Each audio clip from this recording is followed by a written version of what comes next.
Hola, buenas tardes a todos.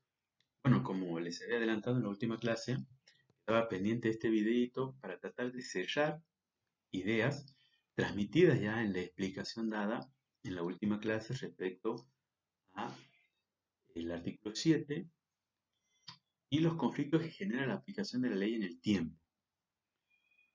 Habíamos explicado también, más allá de las características propias que tiene que tener toda norma de conducta para ser ley, una de las principales era la vigencia. Debe tratarse de una ley vigente, porque de nada sirve y no tiene explicación ni aplicación práctica tratar de que mi realidad esté normada o regulada por una ley en desuso, una ley que está derogada. No, lo que realmente importa, lo que le importa al legislador es que las leyes que sanciona tengan vigencia, es decir, que si me reconoce derecho, me impone obligación, me reconoce garantías, estos derechos, deberes y garantías tengan aplicación práctica, sean reconocidos en la realidad. Y esa es la importancia de la vigencia de las leyes. Ahora bien, todo el derecho, ¿sí?, tiene por objeto regular norma, regular conducta, perdón. Es decir, las conductas sean individuales o sociales, que van cambiando con el tiempo. ¿Sí? No es lo mismo antes hablar de cuestión de género que ahora hablar de cuestión de género o de cambios de género. ¿Mm? Esa conducta inmersa dentro de una sociedad cambia. Y cambia también la sociedad y cambia la realidad que hay que regular. Entonces, aquí es donde se produce el conflicto del legislador. Cuando tengo una ley vigente y aparece una ley nueva, ¿cuál de las dos aplico? Ese es el problema que surge cuando una ley anterior es sustituida por una ley posterior. Entonces, ¿cuál me va a regir? Ustedes saben, habrán leído, que nosotros tenemos un código civil desde el año 1869. Es lo que comúnmente los autores llaman el código originario de Vélez Arfield, porque la primera gran modificación que sufre este código originario es con la ley 17711. Todas estas explicaciones que yo les doy tienen un motivo, ya lo van a entender. El código de Vélez, frente a esta hipótesis de sustitución de una ley anterior por una ley posterior, establecía en su artículo 3: las leyes disponen para lo futuro, no tienen efecto retroactivo ni pueden alterar los derechos ya adquiridos. Esto lo decía el viejo artículo 3, una norma cerrada, rígida, estricta, que se apegaba en demasía al principio de irretroactividad. ¿Por qué? Porque ellos, en aquel entonces, Vélez Arfield y toda la doctrina, tenía una idea bastante consolidada respecto a la distinción entre derechos adquiridos y derechos en expectativa. Ellos decían, sobre todo en el primer punto, en la primera clase de derecho, dice, las leyes nuevas no nos pueden alterar los derechos adquiridos. Una visión bastante errada. ¿Por qué? Porque en la primera clase nosotros estamos viendo cómo el derecho es dinámico, cómo el derecho va cambiando. ¿Por qué? Y porque cambia la realidad.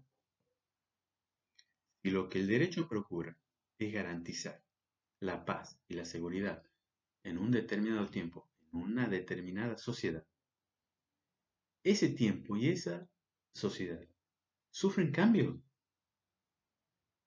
Entonces, esta visión estaba errada. O sea, aferrarse de manera irrestricta al principio de la irretroactividad estaba errada. ¿Por qué? Porque se producía confusión. Si la nueva ley no tiene alcance para una realidad que ya está vigente, que ya está ocurriendo, entonces no sirve de nada hablar de un derecho dinámico, de un derecho que se está actualizando. Entonces era necesaria una importante reforma. ¿Dónde se genera esta reforma? Se genera a través de la lectura, ya por el año 1929, de una obra de un autor francés, Rouvier, ya les he explicado en la clase anterior, denominada Los conflictos de las leyes. Este autor hacía, planteándose esta hipótesis también entre leyes anteriores y leyes nuevas, ¿qué leyes van a regir, van a ser aplicadas? ¿Las leyes vigentes o las leyes nuevas? Entonces él realizaba un análisis minucioso de toda la realidad que él contaba por aquel entonces, año 1929. Este autor francés nos decía, bueno, si nosotros analizamos la realidad que tenemos nosotros, tenemos situaciones jurídicas que son subjetivas o individuales, situaciones jurídicas que son intersubjetivas. Ustedes me dicen, bueno, ¿cuáles serían, por ejemplo? De estas relaciones, de estas situaciones jurídicas individuales, les puedo mencionar la edad, el género, la calidad de esposo, o sea, son determinadas formas de estar en esta realidad frente al derecho. Ahora, si hablamos de una situación jurídica intersubjetiva, entonces estamos hablando de una situación o relación jurídica, como lo aclara después el nuevo Código Civil y Comercial, ya entre dos personas. Y ahí podríamos hablar de un contrato de alquiler, de un contrato de préstamo, de un contrato de suministro de energía. Entonces, esa es la primera diferencia que enseña Rouvier. De todo ese espectro, nosotros tenemos situaciones que son individuales y situaciones que son intersubjetivas. Ahora bien, pero estas situaciones no vienen de la nada, ¿sí? No florecen en un jardín.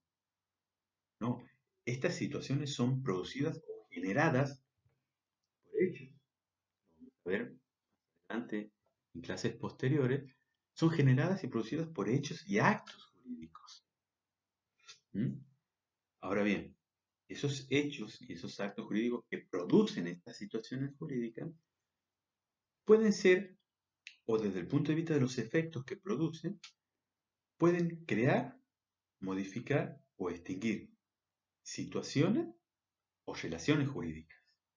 Recuerden ustedes que en el año 1929, para Rouvier, las situaciones eran individuales e intersubjetivas. Bueno, para que a ustedes no se les confundan los términos, vamos a hablar de situación jurídica cuando se trate de una situación individual y relación jurídica cuando sea una situación intersubjetiva, es decir, entre dos sujetos. Entonces ellos dicen, estas situaciones y relaciones jurídicas no nacen de la nada, no, son producidas por hechos y actos jurídicos, que de acuerdo a los efectos que producen, pueden ser creadores, modificadores o extinguidores de relaciones o situaciones jurídicas. Los ejemplos que yo les he dado, fíjense ustedes cómo el nacimiento, ¿sí?, es un hecho jurídico que crea una determinada situación jurídica. Se produce, lo vamos a estudiar más adelante, un nacimiento con vida, comienza a computarse la edad. Conocemos el género de esta persona recién nacida. ¿Sí? Espero que me vayan a captar. Hay hechos y hay actos jurídicos que modifican estas relaciones y situaciones jurídicas. Por ejemplo, en la situación jurídica de la edad o de la minoría de edad, al cumplir los 18 años, ¿sí?, ese aniversario, ese hecho jurídico, me hace cambiar, me modifica mi situación jurídica, de menor a mayor edad. En un contrato de alquiler, si por ejemplo hay que mejorar un determinado ambiente, bueno, lo aclaramos y lo introducimos como una nueva cláusula del contrato. Entonces, el contrato se modifica. Extinción, fíjense ustedes cómo la muerte, ¿sí? Extinción de la persona, fin de la persona, de su existencia, de su edad. Y ahí podemos decir, bueno, fulano de tal ha dejado de existir a los 85 años. Fíjense cómo existen hechos creadores, hechos modificadores y hechos extintivos de relaciones y situaciones jurídicas. En el contrato, un hecho extintivo, el cumplimiento. Ustedes lo van a ver el año que viene en el derecho de las obligaciones. Ese cumplimiento se llama pago. Entonces, si ustedes tienen un contrato de alquiler, lo cumplen el término, cumplen abonando todos los alquileres, ese es un contrato cumplido, se extingue. Entonces, todo ese análisis, fíjense, de la realidad, ya lo plantea Rouvier en el año 1929. Entonces, dicen, bueno, así como ustedes tienen hechos que crean, modifican o extinguen relaciones o situaciones jurídicas, también tenemos que ver que esas relaciones o situaciones jurídicas pueden ser instantáneas o pueden ser complejas. ¿Qué quiere decir esto, Rouvier? ¿Qué nos quiere enseñar? Que hay relaciones o situaciones jurídicas que son instantáneas, en un solo momento, que no hace falta un lapso de tiempo prolongado como para estudiarlas y aplicarles una ley determinada. Por ejemplo, la muerte es instantánea. Es un hecho definitivo instantáneo. La compraventa de una promoción de Fernet,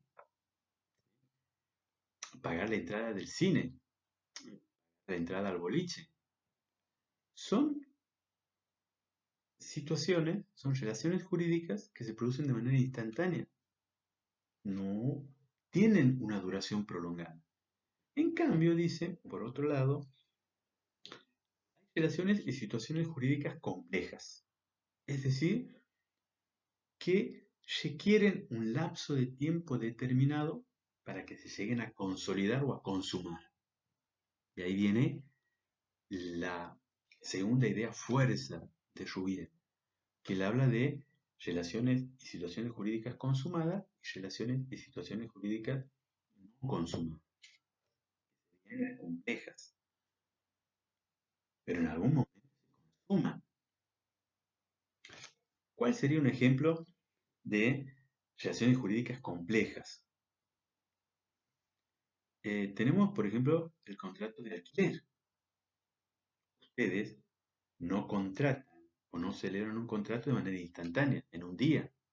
No, ustedes tienen que ver las instalaciones, tienen que ir a pedir el medidor, tienen que acordar el precio, tienen que ir a certificar firmas, tienen que ir a dar el contrato, tienen que buscar flete, tienen que buscar a alguien que les ayude con la mudanza y se tienen que instalar.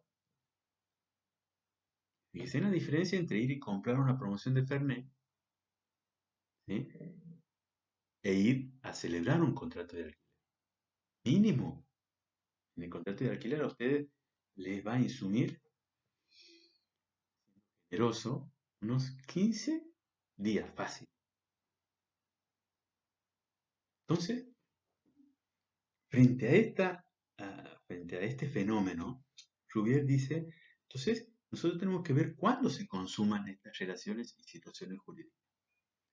Se consuman en un instante, la muerte, el nacimiento, la compra-venta de la promo de Fernet, ¿sí? Se consuman en un instante, entonces se aplica la ley vigente, no hay ningún problema. Ahora, sí, tenemos relaciones o situaciones jurídicas complejas, es decir, que requieren un lapso de tiempo para que se consuman. Entonces, en ese momento, una vez que se consuma, se aplica la ley vigente en ese momento. ¿Mm? Y la ley vigente es la que va a determinar y regular el contenido de esa relación jurídica. ¿Mm? Fíjese, en las instantáneas no hay problema, ¿sí? Se aplica la ley vigente. En las complejas necesito ver en qué momento quedan consumados. En el momento en que se quedan consumados, la ley vigente. Ahora, si no se está consumado, no se está consumando esa relación o situación jurídica, entonces puede ser que la nueva ley me llegue a alcanzar. Entonces, la importancia de saber esto es, si se ha consumado, esa relación o situación jurídica tiene un contenido. Bueno, sobre ese contenido que ha estado regulado por la ley vigente, una ley nueva no me lo puede alterar, porque si me lo altera, es una ley retroactiva. Eso está prohibido. ¿Sí? Por el artículo 3, fíjense. De ejemplo, en este contrato de alquiler, ¿sí? Una vez que celebramos y entramos a vivir, ¿sí? Una vez firmado, cumpliendo con todas las formalidades, se ha determinado el contenido de esa relación jurídica.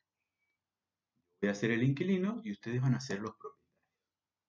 Ese es el contenido particular de un contrato de alquiler. Hay un inquilino y hay un propietario. Viene una nueva ley que me diga, bueno, no, a partir de ahora el inquilino va a ser el propietario o va a ser considerado como un propietario más. Fíjense ustedes cómo esa nueva ley me cambia el contenido. Entonces, ahí sí está operando retroactivamente. ¿Por qué? Porque está alterando el contenido. Eso no se puede. ¿Por qué? Porque existe el principio de irretroactividad de las leyes. Ahora, si se produce un nuevo hecho, produce la modificación o la extinción de esa relación jurídica, de ese contrato, por ejemplo, la nueva ley de alquileres, esa nueva ley de alquileres no me puede modificar el contenido, no me puede alterar, porque si lo altera, estaría operando retroactivamente. Y aquí yo hubiese preguntado, bueno, pero esa nueva ley tiene un sentido, tiene un determinado propósito que es la de regir de manera inmediata.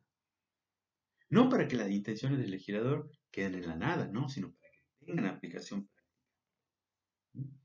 Es decir, es necesario conocer cuándo se ha formado, cuándo se ha consolidado, cuándo se ha consumado esa relación o situación jurídica. ¿Para qué? Para tener una idea de cuál va a ser el contenido de esa situación o relación jurídica. Bien, más allá, esa relación y situación jurídica produce efectos. ¿Sí? Aquí Rubiera hace un parate y dice, bueno, esto es otra cosa distinta. Esto merece otro análisis. Como él ha comenzado a analizar la situación individual, la situación intersubjetiva, la situación eh, instantánea, la situación compleja, bueno, él también comienza a analizar los efectos. Dice, ahí tengo las relaciones situación jurídica. Bueno, entonces tenemos que analizar. Si esos efectos están consumidos, ¿sí? Se aplica la ley vigente al momento en que se han consumado. Ahora, se tratan de efectos o consecuencias no producidas, sino que se están produciendo, entonces aplico la ley nueva. ¿Por qué? Porque eso es una aplicación inmediata, no es una aplicación retroactiva, como lo entendían los redactores del Código Civil originario de Belzar. ¿Sí? No, decían, aquí hay una gran diferencia entre lo que es la aplicación inmediata de la ley de lo que es la efección retroactiva de la ley. ¿Sí?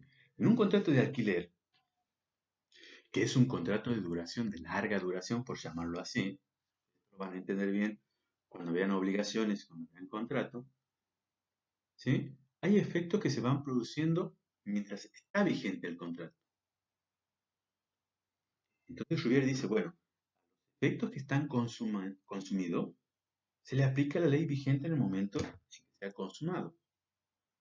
Ahora, si se tratan de efectos o consecuencias no producidas, ahí sí puedo aplicar la nueva ley, porque no es una aplicación retroactiva, sino es una aplicación inmediata.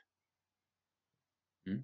Estas son las ideas, fuerzas centrales que han motivado o generado la modificación del artículo 3 a través de la ley 17.711, traídas a nuestro país a través de Borda en una ponencia que él realiza en el tercer Congreso eh, Nacional de Derecho Civil, realizado en Córdoba en el año, sí, para no equivocarme, 1967. La ley 1711 es 2 años después, 1969. 100 años después del código originario, se modifica el artículo 3, vuelcan todas estas ideas de Rubier. Ideas que son trasladadas casi al pie de la letra al actual artículo 7. Es decir, no ha cambiado en nada entre el artículo 3 de la ley 17.711 y el artículo 7 de nuestro Código Civil y Comercial. Todas esas ideas, esas genialidades, esas soluciones que planteaba Rubier han sido trasladadas, depositadas en el artículo 3 de la ley 17.711 y de ahí transmitidas al artículo 7 del Código Civil y Comercial. Y de ahí viene la explicación de todos los principios que tenemos en el artículo 7. A partir de su entrada en vigencia, las leyes se aplican a las consecuencias de las relaciones y situaciones jurídicas existentes. Primer principio, aplicación inmediata. El legislador procura, necesita que esas leyes que sanciona sean aplicadas de manera inmediata. Y aparte, las leyes no tienen efectos retroactivos, sean o no de orden público, excepto disposición en contrario. Segundo principio, irretroactividad de la ley. Es decir, esa nueva ley de aplicación inmediata no me puede alterar el contenido ni los efectos de una relación o situación jurídica consumada. Vamos a la excepción, la retroactividad. Tercer principio. La retroactividad establecida por la ley no puede afectar derechos amparados por garantías constitucionales. ¿Mm? Cuarto principio. Las nuevas leyes supletorias no son aplicables a los contratos en curso de ejecución, con excepción de las normas más favorables al consumidor en las relaciones de consumo. Cuarto principio. Pueden tener efectos retroactivos en materia de defensa del consumidor y siempre y cuando sea más beneficioso para el consumidor. Y de ahí viene la explicación de la resolución 139 que tienen ustedes, en donde implícitamente sienta determinadas pautas de aplicación de esta nueva categoría de consumidores, de los hipervulnerables, en donde puede tener efectos retroactivos a pesar de que la ley no lo diga. ¿Por qué? Porque una norma de fondo, ahí viene la diferencia entre fuente material, fuente en sentido formal y fuente en sentido material. Ley en sentido formal y ley en sentido material. ¿Mm? Una cumple los requisitos de procedimiento establecido por la Constitución, el Código Civil. La resolución no, porque lo dicta una determinada secretaría. A pesar de que no lo diga, lo puedo usar de manera retroactiva. ¿Para qué? Para beneficiar aún más a ese consumidor, que en una situación vulnerable podría encontrarse, ahora sí, con este nuevo encuadramiento, en una situación de hipervulnerabilidad. ¿Mm? En esa ley que les he puesto a su disposición, ustedes van a encontrar cuándo es considerado hipervulnerable un consumidor. Una ley bastante clara. Con esto, espero ustedes hayan logrado comprender todo el amplio espectro de actuación, sí, de actuación y de aplicación del artículo 7. ¿Sí? No está muy bien explicado, pero bueno, todas estas ideas de Rouvier son expuestas por órdenes del Congreso Nacional de Derecho Civil y es tomado al pie de la letra para reformar el artículo 3 con la ley 17.711 y de ahí es trasladado a su depósito actual, a su lugar actual, que es el artículo 7 del Código Civil. Bueno, para cerrar, me quedaba explicarles bien las diferencias entre reglas, principios y valores. Toda la parte histórica ustedes la tienen a su disposición. Si necesitan material, les subimos material de dónde surge este nuevo sistema jurídico que Robert Alexis nos presenta, que es tan hermoso, tan claro, tan eficiente y eficaz, y que nos sirve para solucionar muchas veces situaciones o lagunas de la ley en donde las palabras de la ley, las finalidades no nos alcanzan para solucionar un determinado caso. Mucho menos ahora en esta situación de pandemia, de emergencia sanitaria. Entonces, muy bien lo idea Robert Alexis, lo configura su sistema jurídico integrado por tres clases de normas: reglas, principios y valores. Las reglas, dicen Alexis, son mandatos definitivos, es decir, se tienen que cumplir. Existe un apego eh, muy fuerte de los jueces al momento de aplicar las reglas. Por eso, la razón de ser del artículo 3 del Código Civil y Comercial. Dice, el juez debe resolver todos los casos. Es decir, si hay un incumplimiento contractual, tengo que aplicar el Código Civil. Si alguien mata, tengo que aplicar el artículo 79 del Código Penal. Es decir, hay un apego fuerte a la regla. ¿Qué son los principios? Bueno, para Robert Alexis los principios son mandatos de optimización. Son ideas o son conceptos extraídos, recuerdan ustedes que el doctor Cruz les explicaba bien en clase, extraídos de manera deductiva de las reglas.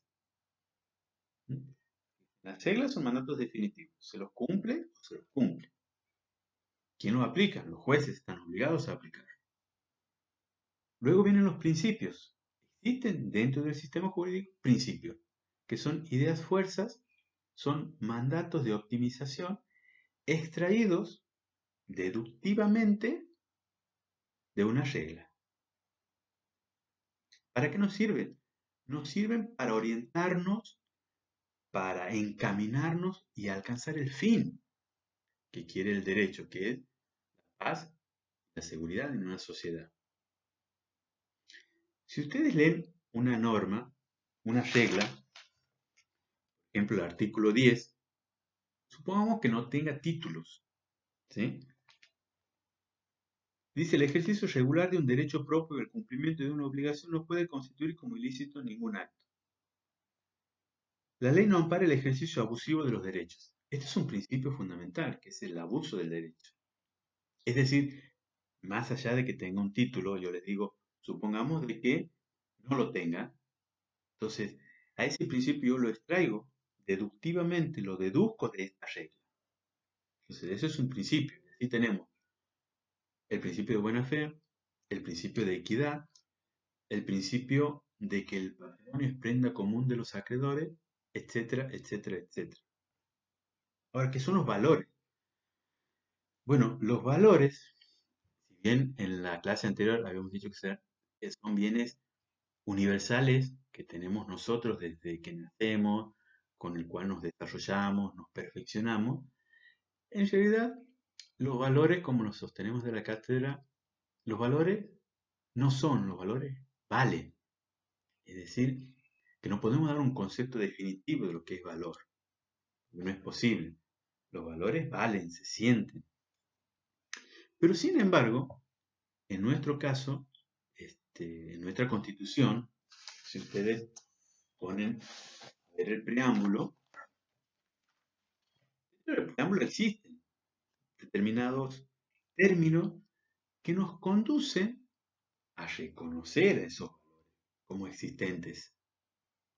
Quizá no los podamos definir, pero los podemos reconocer que existen, perdón. Por ejemplo, alguien pretendería que una ley reconozca que todos los seres humanos somos iguales. No, porque por naturaleza todos somos iguales. No hace falta que alguien nos reconozca esa igualdad. Sin embargo, a partir de esa autopercepción del valor, igualdad, ¿sí?, se pueden generar determinadas reglas. ¿Mm? Por ejemplo, si yo tomo este valor, igualdad, ¿sí?, de ahí existen vigentes determinadas reglas. Por ejemplo, el artículo 8 que dice que todos los ciudadanos son iguales. ¿Sí? El artículo 14 bis de la Constitución Nacional, que dice que debe haber igual remuneración por igual tarea. El alcance de todos los actos públicos en todo el territorio de la nación argentina. Bueno, además está el artículo 16, que es el principio de igualdad. ¿Sí? Ahora bien, pero dentro de nuestro código civil y comercial, también ese valor igualdad es receptado. Por ejemplo, en el artículo 4, cuando dice de que las leyes son obligatorias para todos, no para algunos, para todos. Entonces, la ley es igualmente obligatoria para todos. El artículo 64, segundo párrafo, que habla del apellido de los hijos matrimoniales, dice, el apellido de los hijos matrimoniales será igual con el que figura el primer hijo nacido. Entonces, todos iguales, hay igualdad. El artículo 402, es un artículo muy, muy interesante, que si ustedes me dan un segundo, los busco. Dice, fíjese, ninguna norma puede ser interpretada ni aplicada en el sentido de limitar, restringir, excluir, suprimir la igualdad de los derechos y obligaciones de los integrantes del matrimonio. Nuevamente ese valor igualdad es receptado por este artículo 402. ¿Sí? También tenemos el principio de igualdad en la Ley de Defensa del Consumidor. Es decir, para que ustedes logren imaginarse que no es tan fácil comprender el derecho. No es tan fácil percibir todos estos cambios ideológicos que ha producido el constitucionalismo, que ha producido el realismo jurídico. Es necesario llevarlo a la práctica, analizar, comprender. Es decir, que no es tan solo manejarse con un código civil, es necesario manejarse con la Constitución, con las convenciones y conocer qué valores queremos para nuestra sociedad, qué valores están reconocidos como supremos para nuestra sociedad. ¿Mm?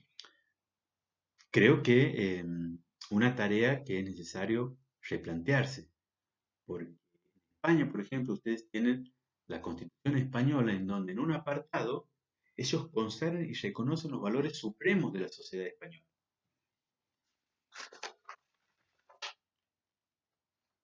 Libertad, justicia, igualdad y pluralismo político. Están consagrados expresamente. ¿Eh? Distinto a nosotros en donde tenemos que deducir a dónde están aplicados y cuáles son estos valores. Bueno, espero que con este pequeño video haya quedado un poco clarificadas las ideas y las orientaciones que es necesario tener en cuenta para estudiar y comprender la aplicación de la ley en el tiempo y también cómo la nueva legislación, nuestro Código Civil y Comercial, recepta este cambio ideológico de decir, bueno, dentro del sistema jurídico no solamente tenemos códigos, tenemos principios generales y tenemos valores. Ante alguna duda o inquietud, no duden en escribirme. Quizás, como siempre les digo, demore en responder, pero bueno, estamos a su disposición. Nos vemos en segundos en clase. Muchas gracias.